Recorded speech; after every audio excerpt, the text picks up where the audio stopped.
السلام علیکم ورحمۃ اللہ وبرکاتہ۔ الحمد للہ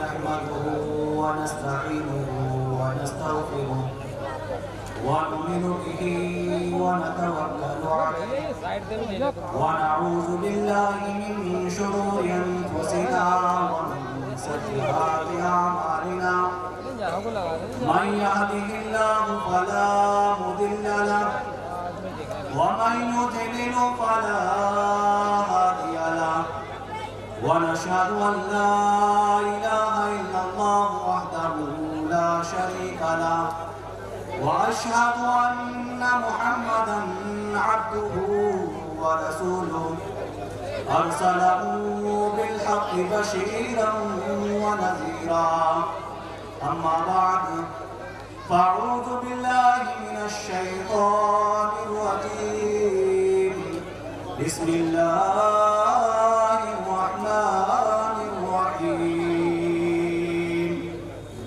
يا أيها الذين آمنوا اتقوا الله حق تقاته ولا تموتن إلا وأنتم مسلمون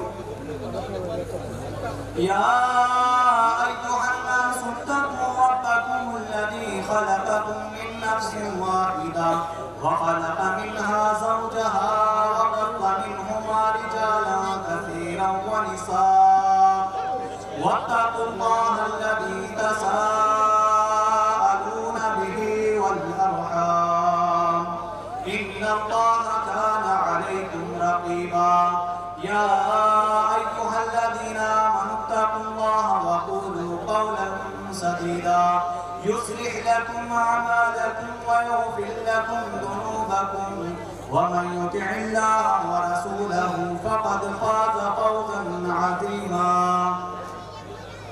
قال الله تبارك وتعالى في القرآن المجيد إنما ذلكم الشيطان يخبط أولياءه فلا تخافوهم وخافون إن كنتم مؤمنين۔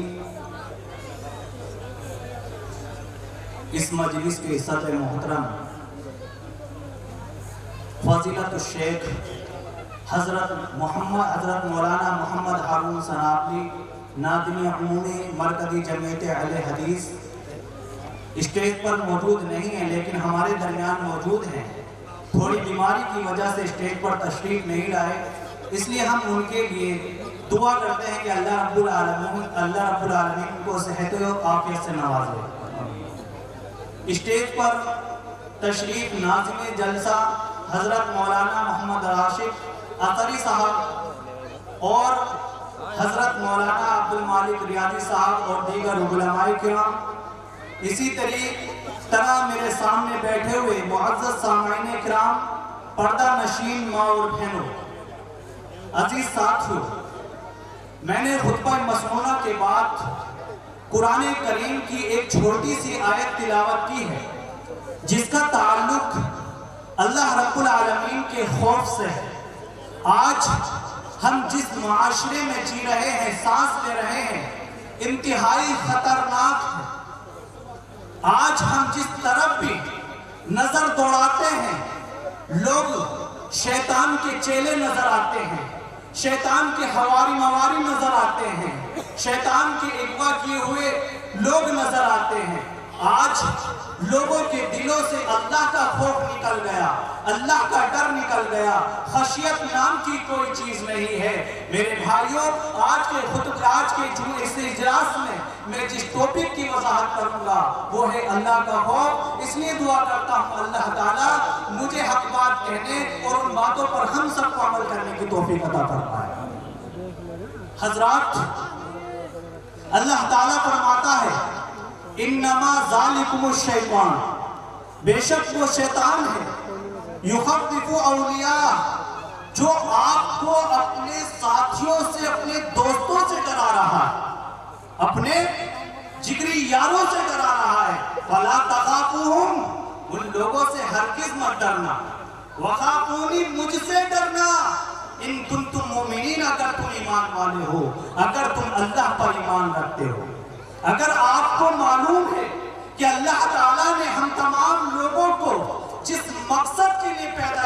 وہ مقصد عبادت۔ آج مسلمان اپنے مقصد کو فوت کر چکے ہیں۔ آج کا مسلمان دنیا کی محبت میں لگا ہوا ہے، پیسہ کمانا اس کا شیوا بن چکا ہے، نشے آور چیزوں کو استعمال کر رہا ہے، نہ جانے کون کون سی چیزیں استعمال کر رہا ہے، کتنے گناہوں میں انسان ملوث ہے۔ لیکن اللہ رب العالمین نے کہا وَمَا خَلَقْتُ الْجِنَّ وَالْإِنسَ إِلَّا لِيَعْبُدُونَ، میں نے تو جن اور انسانوں کو صرف اپنی عبادت کے لیے پیدا کیا۔ دوسری جگہ فرمایا قُلْ إِنَّ صَلَاتِي وَنُسُكِي وَمَحْيَايَ وَمَمَاتِي لِلَّهِ رَبِّ الْعَالَمِينَ، اے نبی کہہ دیجئے میری نماز، میرا روزہ، میرا مرنا، میرا جینا، میرا یعنی قربانی سب کی سب میرے لیے ہیں۔ لیکن اس کے باوجود آج مسلمان عبادتوں سے دور ہے، اللہ کی فرمانبرداری سے دور ہے، اللہ رب العالمین سے ڈرتا ہی نہیں ہے، جبکہ اللہ رب العالمین نے مسلمانوں کو پیدا کیا کہ مجھ سے ڈرے، میری عبادت کرے اور کسی سے نہ ڈرے۔ اسی لیے کہا کہ شیطان آپ کو اپنے دوستوں سے ڈرا رہا ہے، ان سے مت ڈرنا، مجھ سے ڈرنا، میں تمہارا پالن ہار ہوں، تم کو روزی دیتا ہوں، تم کو پالتا ہوں، تم کو کھلاتا ہوں، تمہاری دیکھ ریکھ کرتا ہوں، تمہاری نگرانی کرتا ہوں۔ لیکن مسلمان اللہ سے تو نہیں ڈر رہا، شیطان سے ڈر رہا ہے، غیر مسلموں سے ڈر رہا ہے۔ جس طریقے سے آج مسلمان درندوں سے ڈرتا ہے، جانوروں سے ڈرتا ہے، یا اسی طریقے سے ظالم حکمرانوں سے ڈرتا ہے، لیکن اگر یہی مسلمان اللہ رب العالمین سے ڈر جائے تو اس کی زندگی سدھر سکتی ہے، سنور سکتی ہے۔ لیکن مسلمان کہاں اللہ رب العالمین سے ڈر رہا ہے؟ اللہ رب العالمین کہتا ہے یا ایھا الذین آمنوا اتقوا اللہ حق تقاتی، اے ایمان والو تم اللہ رب العالمین سے ڈرو جس طریقے سے ڈرنے کا حق ہے۔ حق تقاتہ ولا تموتن الا وانتم مسلمون، اور جب آپ کو موت آئے تو اس حال میں آئے کہ تم مسلمان ہو۔ لیکن آج کا مسلمان اپنا سارا وقت دنیا کمانے میں، پیسہ کمانے میں، چاہے وہ حلال کا ہو یا حرام کا ہو، جائز کا ہو ناجائز ہو، کسی بھی طرح مال آ جائے، ادھر سے بھی دولت آ جائے، یتیموں کا بھی چھین لے، غریبوں کا بھی چھین لے، سود کا بھی آ جائے، رشوت کا بھی آ جائے، ہر طرف سے مال ہی مال آ جائے۔ لیکن آج مسجدوں سے اذانوں کی آوازیں آتی ہیں، حی علی الصلاۃ، حی علی الفلاح، آؤ نماز کی طرف، آؤ کامیابی کی طرف، لیکن یہ آوازیں آج کے مسلمانوں کو سنائی نہیں دیتی ہے، صرف پیسہ پیسہ پیسہ کرتا رہتا ہے۔ میرے بھائیوں، صرف پیسے سے زندگی چلنے والی نہیں ہے۔ اگر ہم کو دنیا میں بھی اور آخرت میں بھی کامیاب ہونا ہے تو پھر اللہ کا ڈر، اللہ کا خوف، اللہ کی خشیت اپنے اندر بٹھانا ہے۔ اور اگر ہم نے اللہ کا خوف، اللہ کا ڈر اپنے اندر پیدا کر لیا، اللہ کا تقوی پیدا کر لیا، تو پھر سمجھ لیے دنیا بھی سنور گئی اور آخرت بھی سنور گئی۔ اسی لیے اللہ تعالیٰ نے ارشاد فرمایا یا ایھا الذین آمنوا اتقوا اللہ ولتنظر نفس ما قدمت لغد واتقوا اللہ ان اللہ خبیر بما تعملون۔ اے ایمان والو، اللہ رب العالمین کا خوف پاؤ، اللہ سے ڈرو، اور ہر نفس کو، ہر جاندار کو، ہر انسان کو، چاہے وہ مرد ہو، عورت ہو، جوان ہو، نوجوان ہو، لڑکی ہو، لڑکا ہو، ہر ایک کو کل کے دن کی تیاری کرنی، کل کے دن اس نے کیا تیار کر رکھا یہ سوچنا ہے۔ کیا آخرت میں اللہ رب العالمین کو کیا منہ دکھائے گا؟ آج سارے لوگ پیسہ کمانے میں لگے ہوئے ہیں، آج لوگوں کو دکھانے میں لگے ہوئے ہیں کہ ہم بڑے بن جائیں، دیکھو ہم اتنا اچھا کماتے ہیں، اتنا اچھا کھاتے ہیں، ہمارے بچے اتنے اچھے اسکول میں پڑھتے ہیں۔ یہ کامیابی نہیں دلا سکتے، بلکہ کامیابی یہ دلا سکتی ہے کہ آپ کا ہر عمل اللہ کے لیے ہونا چاہیے۔ آج مسلمانوں کا عمل اللہ کے لیے کم، شیطان کے لیے زیادہ ہے، ریاکاری اپنے عمل میں لے کر آتے ہیں، جبکہ اللہ رب العالمین نے کہا، یعنی اللہ رب العالمین نے دوبارہ اس میں کہا واتقوا اللہ، تاکید کے طور پر اللہ سے خوف پاؤ۔ اللہ رب العالمین کا تقوی اختیار کرو. ان اللہ خبیر بما تعملون، بے شک اللہ رب العالمین باریک سے باریک چیز کی بھی خبر رکھتا ہے. آج لوگ یہ سمجھتے ہیں کہ اللہ رب العالمین نہیں دیکھ رہا، کونے میں چلا گیا، اندھیرے میں چلا گیا، تنہائی میں چلا گیا، گناہ کر رہا ہے، چاہے وہ بدکاری ہو، زناکاری ہو، شراب نوشی ہو، یا اسی طریقے سے کسی کے ساتھ ڈکیتی کر رہے، چوری کر رہے، یا کسی یتیم کا مال ہڑپ کر رہے. یہ سوچ رہے کہ اللہ رب العالمین نہیں دیکھ رہا. اللہ رب العالمین دیکھ رہا ہے. ہر ایک ایک قدم کی، ہر ایک لفظ کی نگرانی ہو رہی ہے. انسان جو منہ سے لفظ بھی نکالتا ہے نا، اس کی بھی نگرانی اللہ رب العالمین کرتا ہے. میرے بھائیوں، اللہ رب العالمین نے اسی آیت میں آگے فرمایا وَلَا تَكُونُوا كَالَّذِينَ نَسُوا اللَّهَ فَأَنسَاهُمْ أَنفُسَهُمْ أُولَٰئِكَ هُمُ الْفَاسِقُونَ. کہا اے لوگوں، تم ان لوگوں کی طرح نہ ہو جاؤ جنہوں نے اللہ رب العالمین کو بھلا دیا. جو اللہ رب العالمین کو بھول گئے ہیں ان لوگوں کی طرح نہ ہو جاؤ. حالانکہ اللہ رب العالمین نے ان کو اپنے آپ سے ہی بلا دیا ہے. کیا کہا لوگوں، اللہ رب العالمین کو مت بھول جانا، اللہ کو ہمیشہ یاد رکھنا. چاہے آپ خوشحال ہو یا پریشان حال ہو، آپ کو روزی روٹی فراوانی کے ساتھ مل رہی ہے، سکون کے ساتھ مل رہی ہے، اطمینان کے ساتھ مل رہی ہے، تو یہ نہ سوچنا کہ اپنی مالداری میں، اپنی خوشحالی میں مگن ہو جائے اور اللہ کو بھول جائے. بلکہ اللہ کو ہر حال میں یاد کرنا. مال ملے ٹھیک ہے، اللہ کا شکر ادا کرو. اگر نہیں ملتا ہے تو پھر بھی اللہ رب العالمین کا، یعنی اللہ رب العالمین کے سامنے رو گر گڑاؤ اور صبر کرو. اسی لیے اللہ رب العالمین دوسری جگہ ارشاد فرماتا ہے وَمَنْ عَارَضَ عَنْ ذِكْرِي فَإِنَّ لَهُ مَعِيشَةً ضَنْكًا وَنَحْشُرُهُ يَوْمَ الْقِيَامَةِ أَعْمَىٰ. جو شخص میرے ذکر سے، میری عبادت سے، میرے دین سے اعراض کرے گا تو میں اس کے لیے دنیاوی زندگی تنگ کر دوں گا. آج مسلمان پریشان ہیں، کہتے ہیں ہمارا کاروبار نہیں چل رہا، ہماری شاپ نہیں چل رہی، ہمارے کاروبار میں برکت نہیں ہو رہی، ہم جو کماتے ہیں فوراً ختم ہوتا ہے، ادھر سے آتا ہے چین میں رکھتے ادھر سے نکل جاتا ہے، برکت نہیں ہے. کیوں؟ کیونکہ مسلمان اللہ کو بھول گئے. آج مسلمانوں نے اللہ سے ڈرنا چھوڑ دیا. پھر اللہ رب العالمین نے کیا کیا؟ کہتا ہے کہ اگر تم میرے ذکر سے اعراض کرو گے، مجھ سے یعنی روگردانی کرو گے، میری عبادت نہیں کرو گے تو آپ کی دنیاوی زندگی تنگ کر دوں گا. آپ کو ایسی زندگی دوں گا جس میں آپ کو سکون نہیں ملے گا، آپ پریشان رہیں گے، دلی سکون آپ کو نہیں ملے گا. اسی لیے اور قیامت کے دن، یہ تو دنیاوی سزا ہے، اور آخرت کے دن اللہ رب العالمین اندھا کر کے اٹھائے گا. کہے گا قال رب لما حشرتنی اعمیٰ، اے میرے پروردگار تو نے مجھے اندھا کیوں اٹھایا؟ میں تو دیکھنے والا تھا، وقت كنت بصیرا، میرے پاس آنکھیں تھی، میں دیکھتا تھا، اچھے کو بھی، برے کو بھی، حلال کو بھی، حرام کو، ساری چیز کو دیکھتا تھا. اللہ رب العالمین کہے گا کذالک اتتک آیاتنا فنسیتها، تیرے پاس میری آیتیں آئی تھی، تیرے پاس لوگوں نے، علماء کرام نے میرے قرآن کی آیتوں کے ذریعے سے نصیحتیں کی تھی، حدیث رسول پڑھ کر آپ کو نصیحتیں کی تھی، آپ نے اس کو سنا اور انسنا کر دیا، اس پر عمل نہیں کیا. وَكَذَلِكَ الْيَوْمَ تُنْسَىٰ، اسی طرح آج آپ کو بھی بھلا دیا گیا ہے.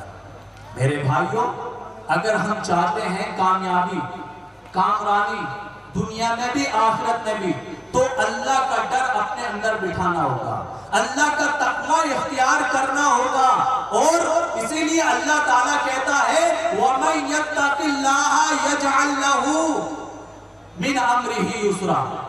جو شخص اللہ سے ڈرے گا، اللہ کا خوف پائے گا، اللہ کا تقوی اختیار کرے گا، اللہ تعالیٰ اس کے سارے معاملات کو آسان فرما دے گا. یعنی آج مسلمان پریشان ہیں، لیکن اللہ تعالیٰ نے اس آیت میں اس کا علاج بتلا دیا، پریشانی کا علاج بتلا دیا کہ اگر تم اللہ سے ڈرتے ہو، اللہ کا خوف پاتے ہو تو اللہ تعالیٰ تمہارے معاملات کو آسان کر دے گا. دوسری جگہ ارشاد فرمایا وَمَن يَتَّقِ اللَّهَ يَجْعَل لَّهُ مَخْرَجًا. اخراجا ويرزق من حيث لا يحتسب، جو شخص اللہ سے ڈرتا ہے، اللہ کا خوف پاتا ہے، اللہ کی خشیت اختیار کرتا ہے، تو اللہ تعالیٰ اس کے لیے کوئی نہ کوئی راستہ نکال دیتا ہے اور اس کو ایسی جگہ سے روزی دیتا ہے کہ وہ گمان بھی نہیں کر سکتا۔ تو میرے بھائیوں، دو آیتیں پڑھی، دونوں آیتوں میں اللہ رب العالمین نے دنیا میں اور آخرت میں کامیابی کا حل بتلایا ہے، پریشانیوں سے نجات کا ذریعہ بتلایا ہے کہ انسان کو اللہ سے ڈرنا چاہیے، اللہ کا خوف پانا چاہیے۔ آج مسلمان اللہ سے نہیں ڈرتے، آج مسلمان یعنی سرعام بدکاری کرتے ہیں، زناکاری کرتے ہیں، بیڑی سگریٹ ڈیزل کے طور پر یوز کرتے ہیں۔ میرے بھائیوں، آج مسلم لڑکیاں کتنی تیزی کے ساتھ مرتد ہو رہی ہیں۔ خود مظفر نگر کا بھی حالیہ واقعہ ہے کہ 40 لڑکیاں یعنی غیر مسلموں کے ساتھ نازیبہ حالت میں پکڑی گئی ہیں، اور آئے دن آپ یہ خبریں سنتے ہوں گے کہ ہماری بیٹیاں، ہماری لڑکیاں کس قدر غیر مسلموں کے ساتھ نکاح کر رہی ہیں اور اسلام سے پھر رہی ہیں، مرتد ہو رہی ہیں۔ میرے بھائیوں، اس کی ضرورت یہ ہے کہ ہم اپنی بیٹیوں کو، اپنی لڑکیوں کو اسلام کی تعلیم سے آگاہ کریں، ان کو اسلام کی تعلیم دیں، قرآن اور حدیث کی باتیں ان کو سمجھائیں تاکہ سمجھ میں آ جائے۔ آج لوگوں نے، آج مسلمانوں نے ان لڑکیوں کو، ان بیٹیوں کو مسجدوں سے بھی اور مدرسوں سے بھی دور کر دیا اور جا کر کالجوں پر، یونیورسٹیوں پر یعنی اس کی زیب و زینت کے طور پر کھڑا کر دیا۔ آؤ، ہماری بیٹیاں ہیں، ہماری لڑکیاں ہیں، استعمال کرو۔ میرے بھائیوں، ایسا نہیں ہونا چاہیے۔ ہر ایک انسان کو سوچنا چاہیے۔ میں یہ نہیں کہتا کہ آپ اپنی لڑکیوں کو، اپنی بیٹیوں کو کالجوں میں، یونیورسٹیوں میں مت پڑھائیے شوق سے، لیکن آپ کے اوپر ذمہ داری بنتی ہے۔ آپ ان کی تربیت ایسے کریں، آپ ان کی دیکھ ریکھ ایسے کریں تاکہ وہ مرتد نہ ہو سکیں، گناہگاری میں شامل نہ ہو سکیں۔ لیکن آج صرف لڑکیاں ہی نہیں، نوجوان بھی شراب نوشی کی طرف بڑی تیزی کے ساتھ بڑھ رہا ہے۔ فیشن کے طور پر آج مسلمان کے نوجوان بچے شراب نوشی کو فیشن کے طور پر استعمال کر رہا ہے۔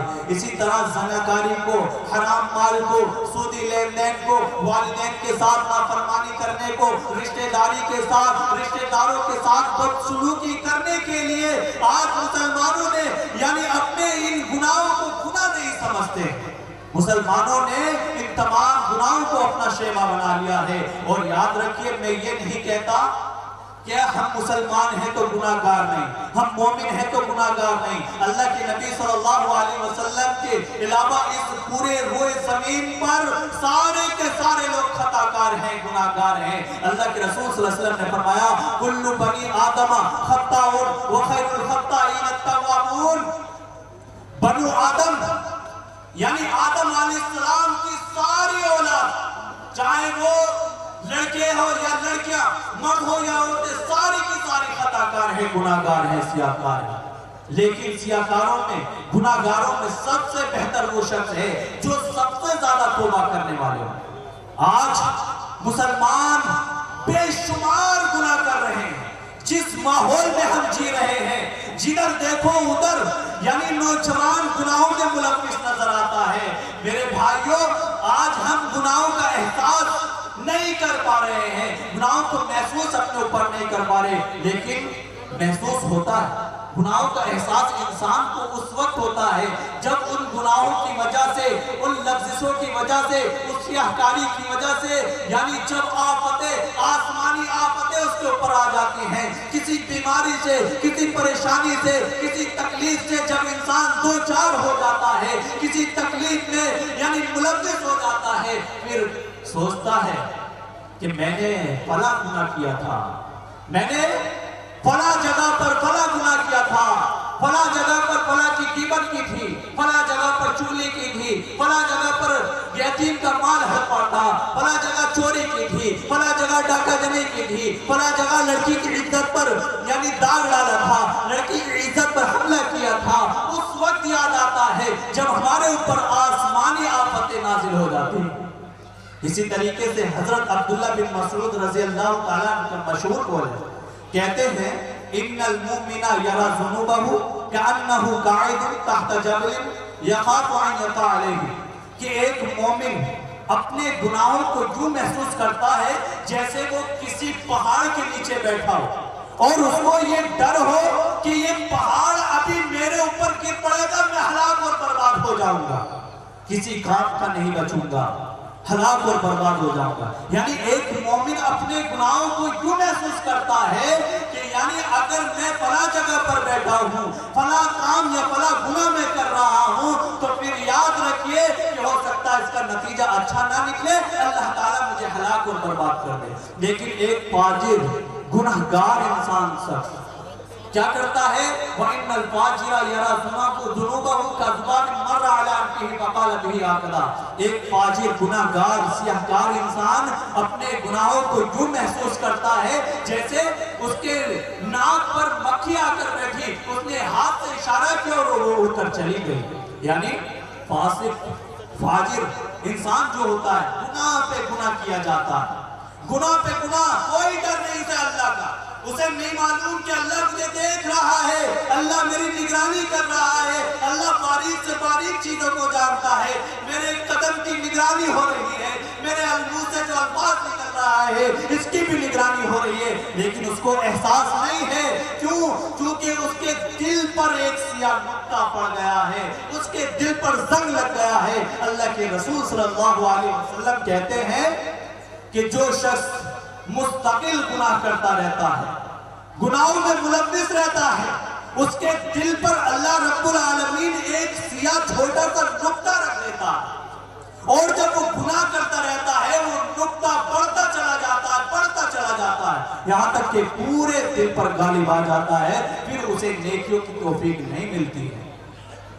اس کے بعد اگر وہ توبہ کر لے، استغفار کر لے، معافی مانگ لے اللہ رب العالمین سے، تو اللہ رب العالمین معاف کر دیتا ہے اور دھیرے دھیرے اس کے اس سیاہ نقطے کو ختم کر دیتا ہے۔ غور کیجئے مسلمانوں، کیا ہمیں نمازوں کی توفیق مل رہی ہے؟ رمضان کے روزے رکھنے کی توفیق مل رہی ہے؟ حج کی استطاعت کرنے کے باوجود حج کرنے کی طاقت یعنی توفیق مل رہی ہے؟ یا غریبوں کا مسکینوں کا سہارا بننے کی توفیق مل رہی ہے؟ یا مدرسوں کی چندوں کے اعلان ہو رہے ہیں، کیا اس میں ہم چند روپوں کے دینے کی توفیق مل رہی ہے؟ نہیں مل رہی۔ غور کیجئے، کہیں نہ کہیں تو گناہ ہوا ہے، کہیں نہ کہیں تو ہم نے شیطان کو راضی کیا ہے، کہیں نہ کہیں تو اللہ کو ناراض کیا ہے۔ آج شیطان نے اغوا کر کے انسان کو شرابی بنا دیا، نشیڑی بنا دیا، نماز سے دور کر دیا، روزوں سے دور کر دیا۔ آج شیطان نے انسانوں پر بڑی ضرب لگائی ہے، مسلمانوں کو ان کے مقصد سے ہٹا دیا اور جو مقصد تھا ان کا اس کو فوت کر دیا۔ میرے بھائیوں، اللہ کے نبی صلی اللہ علیہ وسلم اللہ سے کتنا ڈرتے تھے، میں آپ کو بتلاتا ہوں۔ حضرت عبداللہ رضی اللہ تعالیٰ بیان کرتے ہیں، کہتے ہیں کہ معراج کے وقت نبی صلی اللہ علیہ وسلم کے پاس آیا تو نبی صلی اللہ علیہ وسلم نماز میں مشغول تھے، اور نبی صلی اللہ علیہ وسلم نماز میں اس قدر رو رہے تھے کہ مجھے ایسا لگ رہا تھا کہ کوئی چکی چل رہی ہے، چکی چلنے کی آواز آ رہی ہے۔ اور دوسری روایت میں حضرت عبداللہ رضی اللہ تعالیٰ کہتے ہیں کہ میں جب نبی کریم صلی اللہ علیہ وسلم کے پاس رات میں گیا تو آپ صلی اللہ علیہ وسلم نماز کی حالت میں اس قدر رو رہے تھے جیسے کوئی ہانڈی بن رہی ہو، ہانڈی میں کچھ بن رہا ہو، اس میں یعنی کوئی ابال آ چکا ہو۔ میرے بھائیوں اس قدر رہتے تھے۔ اسی طریقے سے نبی صلی اللہ علیہ وسلم کی عبادت کا یہ حال تھا، آپ اتنی عبادت کیا کرتے تھے کہ آپ کے پیر سوکھ جایا کرتے تھے، ورم آ جایا کرتا تھا، موٹے موٹے پیر ہو جایا کرتے تھے۔ آپ سے کہا جاتا تھا اے نبی آپ کے اس اگلے پچھلے گناہ معاف کر دیے گئے ہیں، آپ اتنی محنت کیوں کرتے ہیں؟ اتنی محنت کیوں کرتے ہیں؟ اللہ کے رسول صلی اللہ علیہ وسلم نے کہا فَلَا أَكُونَ عَبْدًا شَكُورًا، کہ میں اللہ تعالیٰ کا شکر گزار بندہ نہ بنوں۔ میرے بھائیوں، نبی صلی اللہ علیہ وسلم اگلے پچھلے سارے گناہ معاف، لیکن اللہ کو راضی کرنے کے لیے، اللہ کا شکر ادا کرنے کے لیے راتوں کو اٹھتے، تہجد کی نماز لمبی لمبی پڑھتے، یعنی پیروں پر ورم آ جایا کرتا تھا، یہ نبی صلی اللہ علیہ وسلم کا حال تھا۔ آج اپنے گروہانوں میں جھانکیں کہ ہم کتنے گناہ گار ہیں، کتنے گناہ کرتے ہیں۔ میں تو یہ کہتا ہوں ہم سے قدم قدم پر گناہ ہوتا ہے، ہم سوچتے ہیں تو گناہوں کے بارے میں سوچتے ہیں۔